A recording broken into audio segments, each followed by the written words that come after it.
On the ground! Face on the ground, now!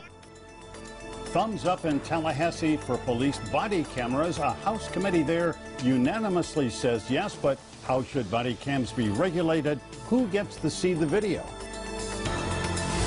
I'm not going to say it is a mistake, so forget about it. The doctor on defense in a South Florida stop this week. We take election 2016 to the roundtable ahead of next week's GOP debate. No amount of people would have gotten a different outcome. Disarray in Tallahassee. State lawmakers there go home without agreeing on a map for a new state Senate district. Ooh, a lot to talk about today. Good morning and welcome. So great to have you with us today. And we are so glad to have you back from your travels. We have got a full program today. We're going to start with a closer look at police body cameras. They have become an essential tool of police work, technology that tracks how officers interact with the citizens they are supposed to serve and protect, and how cops act when they take down lawbreakers.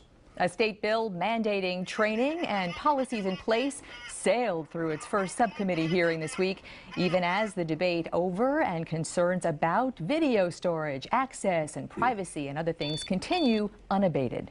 State Representative Shevrin Jones of West Park is the House sponsor of the body cam bill. A similar bill passed the House in the last session, but it died in the state Senate. John Rivera, president of the Miami-Dade Police Benevolent Association, the PBA, that is the union that represents Miami-Dade's many police and correction officers. And Chief Daniel Oates heads the Miami Beach Police Department, which recently deployed body cameras on officers.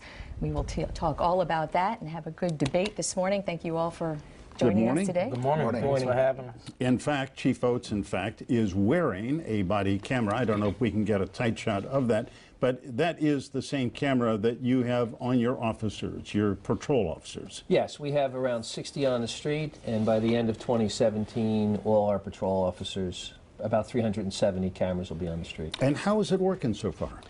It's going very well. We're about 5 months into what we call a pilot phase. We're learning a lot about the technology and a lot about the challenges around the software and teaching our cops to use it properly. And we're already in our second iteration of a policy on some of the bigger issues of when to turn the camera off, when to turn it on, how we store, who gets access, all the big things. It's going to take our profession, I think, years to get this down and get it right. For the record, that's not on this morning. That's correct. Representative Jones, this bill that passed through its first subcommittee this week doesn't mandate cameras in departments. It simply mandates policies and rules for it. What are you trying to achieve? What's the goal? Well, when we first filed the bill last year, the mandate was on it, but the Florida PBA and a lot of the sheriff's associations, they weren't going for it because they were going to come back as an unfunded mandate. So after sitting down with the PBA, we went in the direction of saying, well, for those agencies who do have the body cameras, like Chief said, they will have to create rules, regulations for the usage and make sure they have the training inside for the body cameras. Isn't that a no-brainer? Well, you would think so, and I think Matt, who's the president of the PBA statewide, we both said the same thing. Wouldn't you expect that to happen? But you would be surprised, as he said, that some agencies probably would not put those rules and regulations in place to how they should use them. John Rivera, should, in fact, the legislature write particular rules governing all state police agencies and the use of body cameras, or should it be done department to department? You know, that's an argument that still needs to be had. I prefer to have something that's sort of standardized. I know the chiefs will like their customized, but at the end of the day, we need to have something. These officers that are going to put these cameras on need to know what's expected of them. The chief said what I've been screaming about for the longest time. We got to have training. We've got to learn about this new technology, and let's be truthful to people. And then let's move forward if you want to do that, but let's do it in a way where it's not for political gain; it's for the gain of the community. Right. You know what I thought might be really interesting to hear, as much as you can say, Chief, now that you have the program in place. What is the process? An officer has a camera on, he or she goes out on shift. What happens? Well, this goes to the heart of one that I think are the three big issues with regard to cameras. It is very hard to integrate this new technology into our business. It is not an easy thing to do. We are learning every day. There are a ton of issues around when you turn the camera off, when you turn it on, how long you preserve the information, what you do in a home, all of those things. We need time to work this out. And in response to Michael's question to John, having been a police chief for nearly 15 years in three states, I get very anxious anytime the legislature gets too involved in the details of running a police department. I think the kind of broad guidance that Representative Jones has in the bill is exactly what's needed. I think it's a very smart, simple bill. Any enlightened police department would embrace exactly the guidance that's put forward in that bill. But over the next couple of years, you've got to let police chiefs and police departments and cops figure out the smart way to integrate this technology. It is not going to be done easily and simply. So can we ask that daily process? Because it's in place now, right? So well, in much sure. of it may So to get where we are in the public. Miami Beach Police Department, we went through months of discussing what would be smart policy. We engaged, by the way, our labor union in that conversation. And we came up with a draft policy that governed the sort of the rules and when to turn it off. Basically, our rule is any street encounter, you turn it on until the street encounter is over. We don't make exceptions in the home. That's a policy debate that's going on around the country. We don't make exceptions for sensitive witnesses, for instance, a child victim or a sex crime victim. For the time being, our rule is turn the camera on and turn it off when the whole event is over. Thankfully, the legislature last year passed a statute with regard to the public records law, and Representative Jones was very involved in that, to protect what goes on in the home from public disclosure. And mental health institutions, homes, Juveniles. certain places Juveniles, are exempt, juvenile facilities, All of this will be worked out over, I think, years. It's going to take years for the criminal justice system to adapt to this new technology. It's actually very exciting, but we need to learn and grow, and we need to do it with smart police managers figuring it out. And I'm appreciative of the efforts of this current bill. I just hope that the legislature can stay out of the details of it while we work it out. And I think that's exactly where I'm at with it now. I think we've made it to the process to where we've given the leverage. We have to trust the departments to be able to make those decisions based on what's best for their department. I know when the bill passed last year, it was made we were made clear that there's already a current task force that's already in place that have created some type of rules and regulations that agencies can look at the best practices, even within the Department of Justice, who've also created rules and regulations that agencies can kind of look at. John Rivera, I need to ask you somewhat bluntly, courteously. I was speaking to Miami-Dade County Mayor Carlos Jimenez this week, and he said to me, candidly, he said, John Rivera and the PBA have dragged their feet on body cameras almost from the beginning. And I want to get your response. Well, once again, it's that fight that we're having. He's not being truthful. We don't control when they buy it. You know, if you remember, Carlos Jimenez told the public that he had purchased it.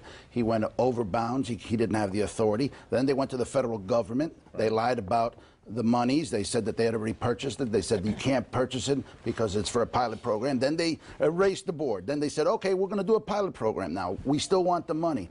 And then now it's in the purchase. And they did get a grant from the They did, and now it's in the purchase department. But here's going to be the latest one. I'm going to give you breaking news here on Channel 10. Let's record it. The latest thing is that you had a vendor who apparently won the bid. A week later, he lost the bid. Now there's controversy whether the company that won the bid on the second week is able to provide what the RFP was asking for. So, look, I mean, it's Miami-Dade County. Well, as long as you're breaking news, can you fill in the details of that? Why did this vendor lose the bid, and who was the second vendor who got the bid? I don't know how to answer that question, but if we find out who the lobbyists are, I'll be able to answer that. We're on it. We're on it. Well, John, I just want to get you sort of on the record here. The general argument, and I want to hear Chief Oates on this as well, is that under the right kind of rules and regulations protecting privacy, a police officer, it is to his or her benefit to be wearing one of these cameras where somebody says, hey, they used excessive force, they arrested me, they used foul language, whatever the accusation is. A good police officer can say, look at the video. Absolutely. We know and recognize that there's a good component to these cameras, but there's also a bad component and an ugly component. And we want to talk those things out. We still don't know what's going to go on with sex crimes being videoed. We don't know what's going to happen when they video good people in their homes, and that's forever. But that's exempt. But we still don't know all the nuances. Now, like the chief said, stay out of the details. Here's my concern. If Miami Beach has a system and then Dade County has a different, now how does the public know which officer is going into which situation, when they're going to shut the cameras off, when they're not going to use the cameras? Why would the public need to know? Because the public isn't well versed on police tools and tactics. Well, Glenna, here's how it's eventually going to play out. And there is a working group with the state attorney's office where we are talking about these larger issues. Eventually, there are going to be jury expectations around what is videoed. And if different departments have different policies and some turn the camera on here and others don't, it's going to begin to impact our criminal justice system. So already smart conversations are taking place with the state attorney's office. The three larger agencies that are on their way with body cameras, Miami, Miami Beach, and Miami-Dade, are involved in those very rigorous discussions that are going on right now. With the state attorney's office? And we're trying to figure this all out. And eventually, I'm sure the public defenders are going to get involved, and eventually there'll be expectations by the courts. It's going to take, frankly, years to figure this all out. But there will eventually be an expectation that much of what we do is videoed and made available. And I maintain within 5 years, pretty much every cop in America is going to be wearing one of these things. Well, how interesting. We're going to take a break at that point. Stay with us. We have much more to talk about with police body cams. We'll be back in a minute.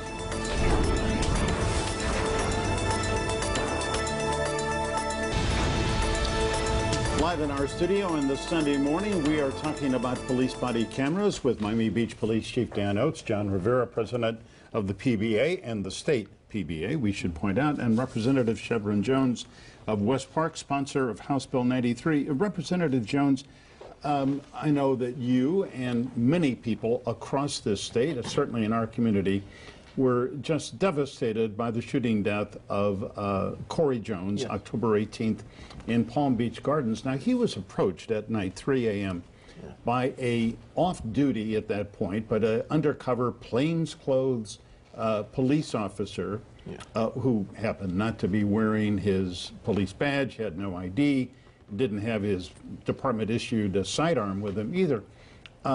But the point here is he did not have a body camera on, didn't have a dash cam on his undercover vehicle. So whatever legislation that you are proposing would not have been available, wouldn't have possibly, I mean, we would have known if there had been video, but there was no video in that case. Yeah, listen, the Corey Jones issue is a unfortunate event that happened. Corey Jones was very tragic, who's a friend of mine and my brother as a musician. And no, the body cameras would not have been, in this instance, wouldn't have been relevant. And I know I've read different articles and saying that because he was off duty, the body camera would not have helped. He had finished duty, I should say. He had finished his shift and then had gone on and then saw this car broken down. Chief Oates, what about your undercover officers? I mean, they can't have a camera like that. This goes to a broader issue, Michael, and that is, I think there's this expectation that once cops are wearing cameras, the video will be dispositive as to what occurred. And that's really a myth. I mean, we are all trained. We've grown up watching television and movies where the camera angles are perfect, the sound is perfect, everything's designed to be caught visually because that's the product. In the real world, these cameras are not going to necessarily be dispositive, and sometimes they're going to be very frustrating what they don't capture. And that's part of, again, the learning that we're all going to have to go through, including our viewers. And that's to your point, just like surveillance cameras and surveillance tape that is used as forensic evidence, you take two attorneys on either side and they can spin it to tell two different stories. Well, we have the Eric Garner case in New York where the fellow with the big guy is taken down by the cops. He says, "I can't breathe," and a grand jury looked at that video and said, "We don't see a crime. We're not indicting any of these officers." John Rivera, you're shaking your head. Well, let's look at sports for a second. How many cameras were on the University Miami-Dade game? And how many people got to see the cameras over and again and still got it wrong? The same thing with NFL. How many cameras do we have? Was it a touchdown? Did he... Those are the types of questions with all those cameras. This is one camera, one person. A lot of people think, and I'm glad that the chief is speaking the truth, which is I'm screaming because nobody listens sometimes. But these cameras, these cameras, when people say we will know what the police officer saw, you're wrong. You're not going to know what the police officer saw. You're going to know what the camera saw. The police officer may have seen something else. It may give you a generalization. Yeah, excuse me. I mean, look, the camera is right in the middle of Chief Oates' chest. That's where you wear that. Whenever, right and that is the standard position of the camera. But Michael, even that, we had to decide where to put the camera. This is where, for now, we've decided to put the camera. Right. What's wrong with this? What's the most critical thing a cop may do? Fire a weapon. I see. Okay, and if that happens, in the rare instances in a career where that happens, the hands will block this view. But we made a decision that for the totality of what everything has to capture, this is the best and easiest place to capture and the best and easiest place to turn it on, which is very important to the officer's safety. How does to be he able to turn it on in an instant. How does he turn it on? He just pushes this button twice, and it turns it on. So these are among the things we have to work out. Now, other departments are mounting them here. They're mounting them on eyewear.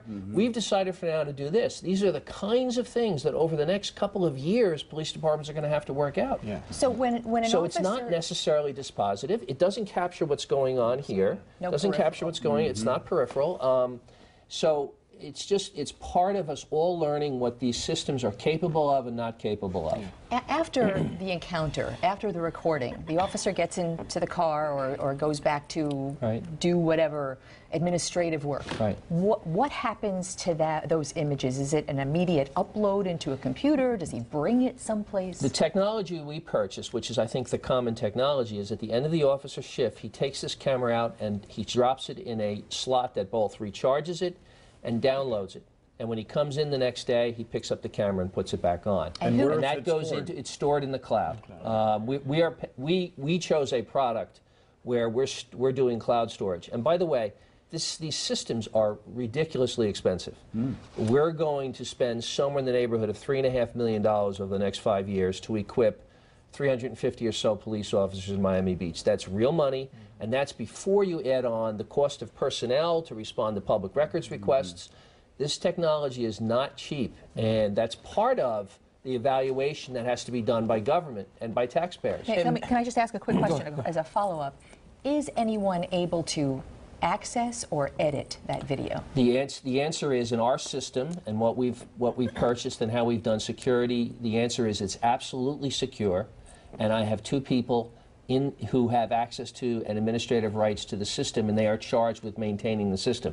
But it's otherwise absolutely secure, and it's secure all the way through the court process. We can provide the video to defense attorneys, prosecutors, and to the court. And that's why we dealt with the public records exemption for that very reason, and how expensive it is when individuals would go in to do public records requests. We had to put something in place, because if not, we'll have a situation that was happening in Seattle, individuals just requesting data, and you have the agencies paying for this. So we had to put something in place that dealt with the privacy, that dealt with making sure the public cannot just go get access to it and costing our agencies a lot of money. John, I know that you had raised in an email to me this week what you believe is not enough transparency about the cost of a system. Miami-Dade County Police Department has, how many, 15, how many sworn officers? Well, we're 800 short, so right now we're around 2,600, maybe 2,200. Yeah. All right, so if Chief Oates has got 350 sworn officers and they're going to get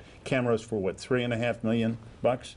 I mean, it is just going to be very expensive to do this in Miami-Dade County PD. And I applaud the chief again for being honest and truthful and transparent. It is ridiculously expensive. And then if a department were to find themselves in a position where they can't afford it anymore, to bring back that evidence, that evidentiary is going to be twice, 3, 4, 5 times more expensive. Chief, we have about a minute left. The relationship, a key component, a relationship between citizen and police officer, how do cameras fit into that equation? Our success in this profession is built on our ability to gain trust with the community. Unspoken and unknown yet is how this camera and its presence in our normal dialogue with citizens is going to impact our ability to build trust. Our cops are social workers. They get people who are in terrible moments to tell us really, really important things, and we need to get at the truth a lot of time. And one of the things that's not yet resolved in American society is how this camera is going to impact the ability of police officers to get to that level with crime victims and witnesses and those kinds of things. So it's something we all need to be concerned about. All right, and finally, in about 10 seconds, Representative Jones, in the last session of the legislature, a police body camera bill passed the House, and then the Senate went home angry, and it failed. It died over there. Are you going to get this passed this year? We're going to get it passed. We have a lot of co-sponsors this year, and the Speaker has assured us that it's going to happen. So it looks like a go. Yes. And the Senate bill is sponsored by Fort Senator Lauderdale. Chris Smith at Fort Lauderdale. It's a South Florida bill. Yes, South Florida bill. All right. Thank you all. Thank you. Representative Jones, John Rivera, great to see you. Chief Oates, thanks very much. After the break, we take this topic and so many others to our Powerhouse Roundtable. We'll see you in 2 minutes.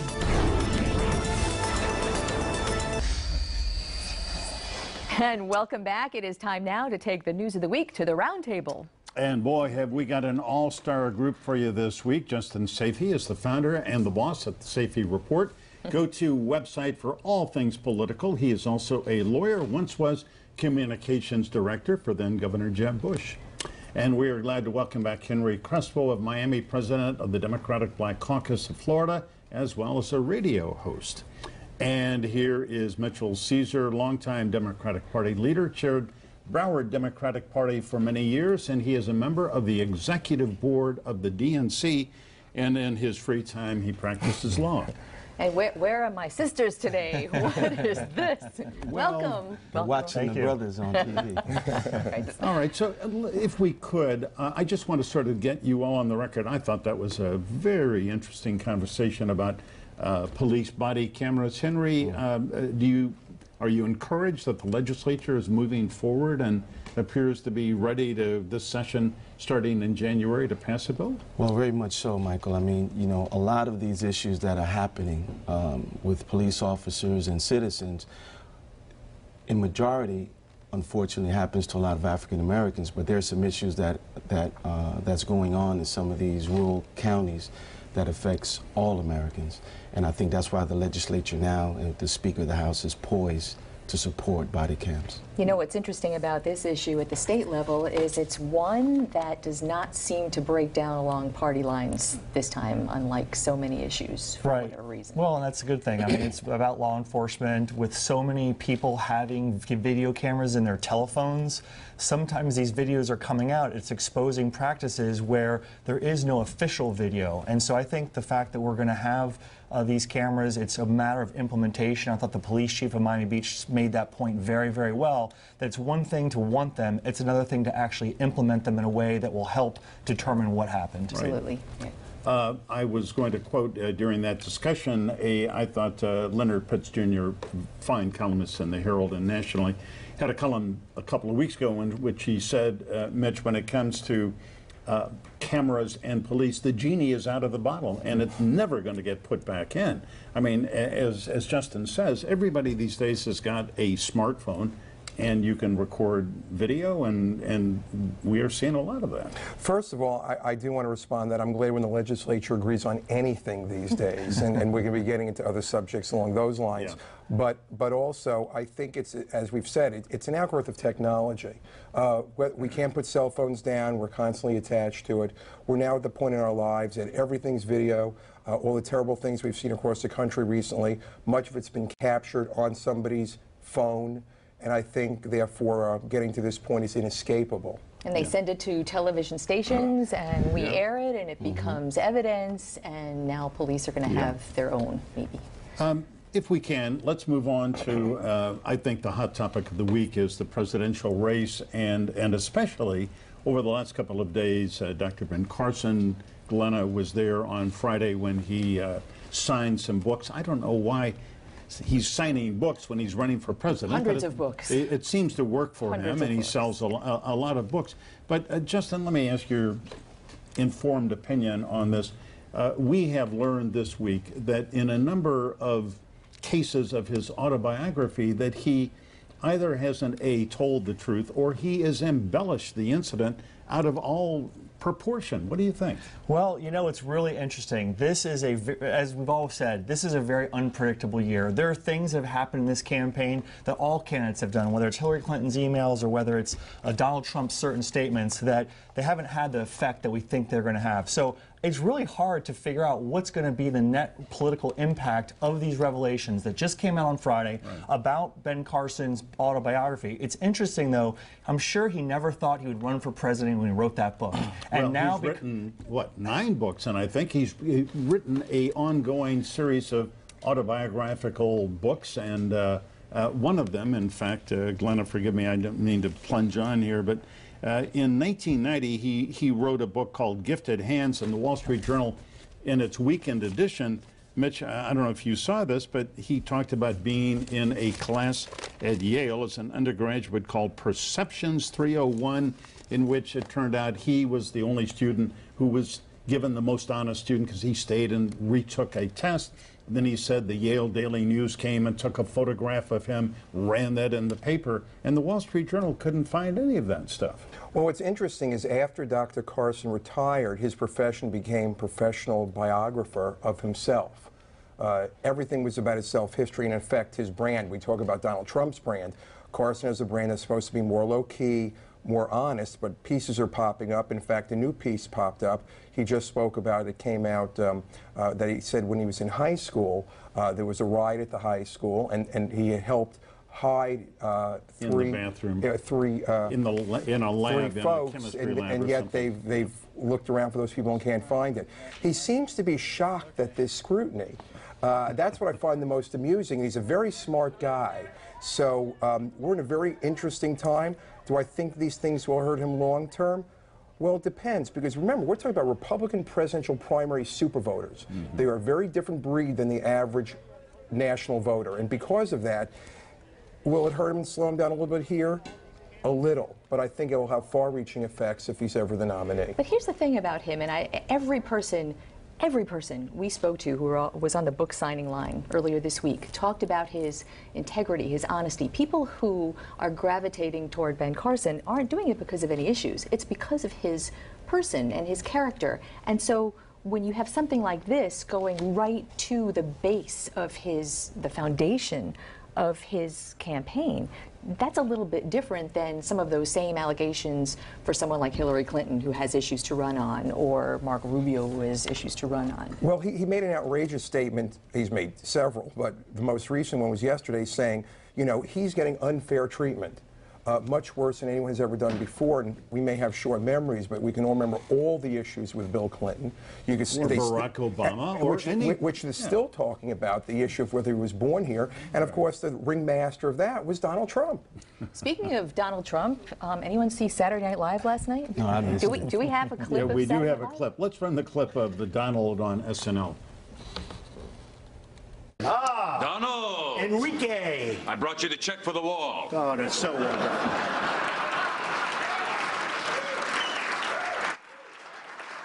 Funny? Is he funny? The character who plays him is funny.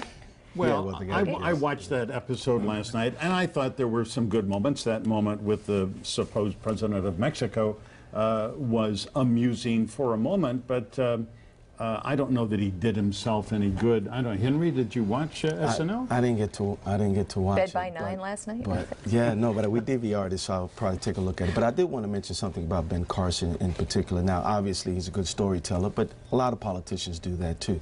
But he exposes, or he speaks about, he's a conservatist, right?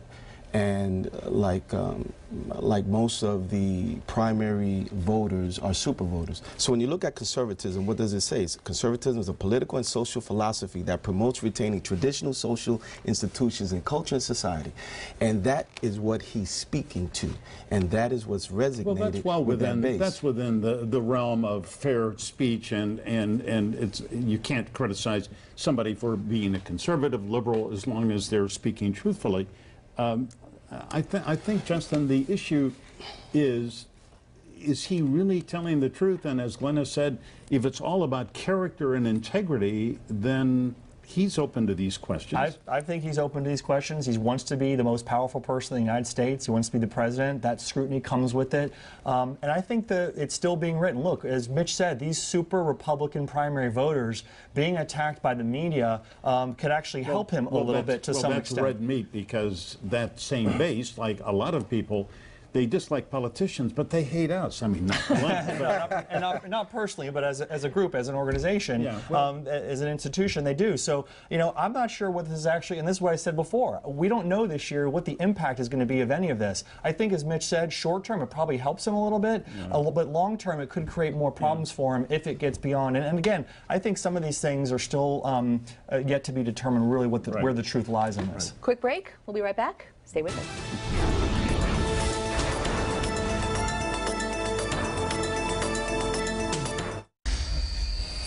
On this Sunday morning live in our studio, we are in the midst of our roundtable. And Mitchell Caesar, let me ask you about a story that I think all of us who are interested in politics have followed, and that was Senator Marco Rubio's American Express bills from 2005-06, when he got an American Express card from the Republican Party of Florida.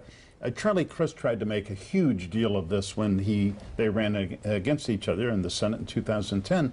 Well, finally, these bills have been released, and frankly, to me, it's sort of like the souffle that has fallen. I don't think we've seen the American Express bills, and I don't think they amount to much. What do you think? Now that he's released them, I think everyone will probably agree they don't.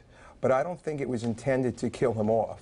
I think it was intended to just kind of wing him and in effect really slow him down. I think he has a bigger problem with his immigration perspective, having been with that Gang of Eight in the Senate and coming up with reform. Then the Tea Party got angry with him and he kind of, you know, ran from it. He also has an issue, perhaps again less now, more later, with his attendance in the Senate, but more so with the fact that basically said, I don't like the job, I don't like being in the Senate. Yeah, well, so that's all yet to come. But Justin, I mean, let me get your comment on this, because just my opinion as a political reporter, I just don't think that it did Rubio any harm, basically, at all. Well, no, he put them out himself. He put these Americans. Finally, refused to do it. He refused to do it, but finally, and again, I always have to remind myself and others that we're still in November, and we don't have the first votes being cast in this presidential primary process until February of 2016. So it's finally, but there's still going to be a lot of news cycles left before people start voting in February of next year, and it's out there. He'll maybe take a little bit of a hit for the next couple of days over this. But again, when you consider, and I wanted to say this too about Ben Carson, when you consider the big issues, when you consider what's going on around the world, when you consider what's happening in the Middle East or China or South America, when you consider what's happening in the United States, I think voters are more concerned about how the presidential candidates' plans are going to impact their lives for the future, because most Americans still think that America's on the wrong track. And I think that's why Donald Trump's getting such resonance with his "We'll make America great again." So I agree. Yeah, he can't quite say how he would make it great again, but but it's appealing as a message. And persuasively, in fact, to a lot of people. Well, it's appealing to the Republican primary base more than anything, because America, you got to remember why we're in this situation. You had 8 years of Bush, and we had one of the biggest recessions that America has ever faced in a long time, which goes to the fact that business matters, because businesses got bailed out. So when you talk about America, it's not the collective America. Well, Lehman Brothers didn't get bailed out. Maybe that was. That's Can we go back to the finances for a moment? Yes. What I think the whole discussion over Marco Rubio and his finances, I find very interesting, because it sort of makes you think about politicians and people campaigning live in a different budget world, personally, than we do. How do they make money? Where do they get the money that they spend? What are they doing every day, and is that for the campaign or is that personal? And the gas in their car going where? And that's the kind of thing that people are looking at Marco Rubio and saying, what happened? How does he manage his finances? And he uses that very deftly to say, hey, I may have screwed up because I'm just like you. I'm worrying about it too. And I think everybody can relate to maybe paying a bill late from time to time. It's no big deal. Justin, you once worked for Jeb Bush. I think I know former Governor Bush pretty well, and he has continued to have problems with his campaign. Now he's got a new mantra: Jeb can fix it. Is that going to fix it? Well, I think that if you look at all the other candidates running for president, his record, I think, distinguishes him in terms of his record of accomplishment here as governor of the state of Florida for 8 years.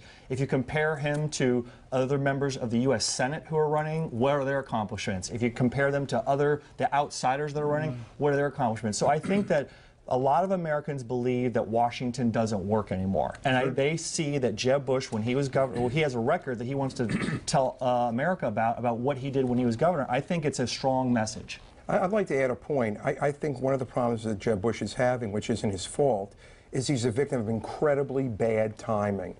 And that specifically means that he's a policy wonk. And that's out in the Republican primary. What's in his bombastic comments and kind of crazy behavior, frankly, and vagueness, as we've seen with the two top front runners, Trump and Dr. Carson, have been very vague on their proposals. But how long does that last? Right, I mean, 1 year from this week, we'll be voting. And I agree, but the primary is in July or whatever it is, and the bottom line is that, well, the voters are before, but the process primary is in March. Correct. No, the presidential primary in March is in Florida, but that won't be wrapped up till perhaps maybe even July for the Republicans. I think Democrats earlier. The point is that what he's used to is politically out. And he has no way to juxtapose his manner. He's very intelligent. He's very thoughtful. That is not the flavor of this Republican primary. I think it's still in. I think it's still in, and I think that he's going to be the beneficiary of that. It's not out right now, but let's see what happens in 2016. Henry, let me ask you in about a minute that we have left. The state legislature held its third special session this week. They went home without agreeing on a state Senate district maps. These guys can't get much right, can they? Or they have a hard time. Is that a leading question? Yeah, it was a leading question. You know the dynamics over there. You know, Democrats in on the super minority, Republicans clearly are in charge. So when things don't happen, as it relates to bipartisanism, or even just getting things done as it relates to who's in charge, that goes to speak to the people that are in charge. So well, they know who's in charge, in fact. I mean, the leadership of the legislature, but they disagreed on a map, the House and the Senate. The House had a map they thought was going to please the plaintiffs in the case, and in the end, it's going to be a judge who is going to decide, once again, legislative districts. And just as a general theorem of government, Mitch, that's not a good thing. It's $11 million of taxpayer money later. We're no further than we were before. It started in the courts. It will now end in the courts. Speaking of the end, can we segue into a thank you? This has been terrific. I appreciate you coming in. Thank you all. Thank you. Appreciate it. All right, up next, I believe that we are going to have, there we go. We're going to talk about a cash crisis, and they're having one in Opa-locka. The city is facing an $8 million budget deficit. How and what are they doing about it is next.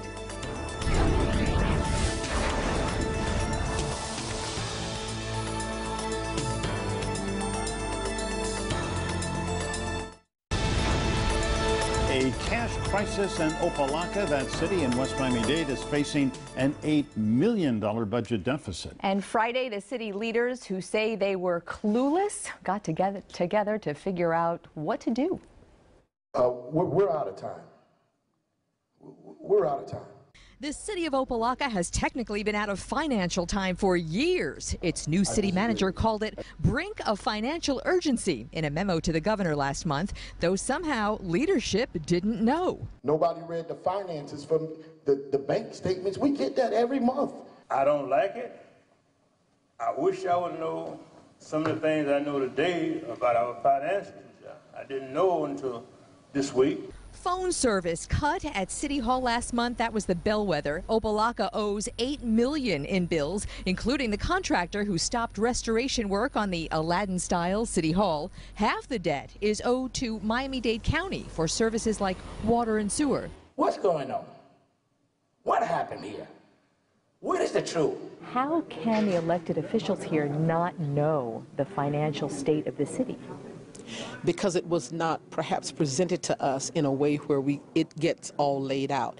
The city manager outlines his take in this letter this week to the State Inspector General Auditor. Lack of leadership, outside forces allowed to meddle in government, lack of internal controls are some of the things that leave Opa-locka unable to make bills and barely make payroll, all now under public scrutiny. The things that have led to this over the years are things that the commission and the manager is putting together the plan to deal with and somehow ensure that it doesn't happen again.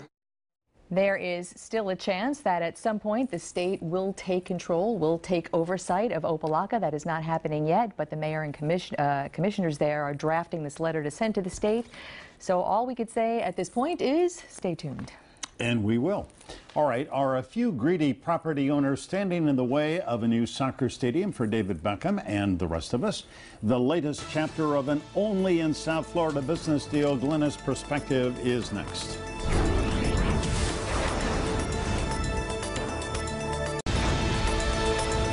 And here is a live look now from our Hollywood beach cam. Looks nice out there. And it really is fall, even though it doesn't look like fall. Weather Authority meteorologist Jennifer Correa is here with the Sunday forecast. Hi, Jennifer. Hey, guys, and good afternoon, South Florida. If you notice there were a few raindrops on the lens, that's because a shower just rolled over the area in Hollywood Beach. Temperatures are now heating up into the upper 80s, 88 degrees in Marathon. Yes, it does not feel like fall whatsoever. Feels more like August or even July. Here's that shower that has entered Hollywood Beach. It'll be pushing towards the northwest at a good rate at about 10 to 15 miles per hour. And we'll see more shower activities popping up over the western parts of the Sunshine State. Now, we are still tracking the tropics. This one area that will be impacting the Bahamas has a 70% chance for formation. This is something we'll have to be watching the next several days. Temperatures for us will be staying above average through the start of next week. Jennifer, thank you. The way the headlines read this week, you would think a handful of homeowners are all that's left standing in the way of world-class soccer in South Florida. I prefer to live here until the day that I die.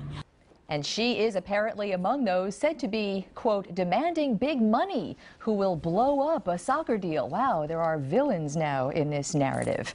Or more likely, the savvy lead negotiator of Miami-Beckham United is ramping up the rhetoric to pressure owners of 6 properties the team needs for a soccer stadium footprint near Marlins Park. Left unclear in the reports this week about the home and business owners, quote, standing in the way or holding out or putting up a fight is the attribution, according to Miami-Beckham United, because some of them told reporters the team hasn't even contacted them. So really, who knows what they may want to do and for what price? Lost in the posturing and politics of this latest stadium deal is the resident who has built a home for decades in the fabric of a neighborhood, and the idea of uprooting and starting over may be more than a money decision. A long-standing business built on a main Miami thoroughfare may have a worth to the owner far higher than the land it sits upon. Closing and moving and starting over and keeping customers and managing confusion, there are costs beyond property value with no clear price tag. Just ask any eminent domain attorney. In the next few weeks, Miami-Beckham United will be working to beat the clock and take a done deal stadium plan to the Major League Soccer Board of Governors meeting. That's December 5th. Count me in among those really excited to have a Major League Soccer home team. But getting there has to be a win-win. Has to be a win for the team, a win for the big name investors. Yes, a win for the community too, and a win for those never in the headlines who've built their lives in their neighborhood. So, what do you think? We invite you to weigh in on any topic you like. Email, Facebook, Twitter. Michael is loving Twitter these days. Loving it back. Yes, I am. And remember, stay informed, get involved. Have a great Sunday. Bye.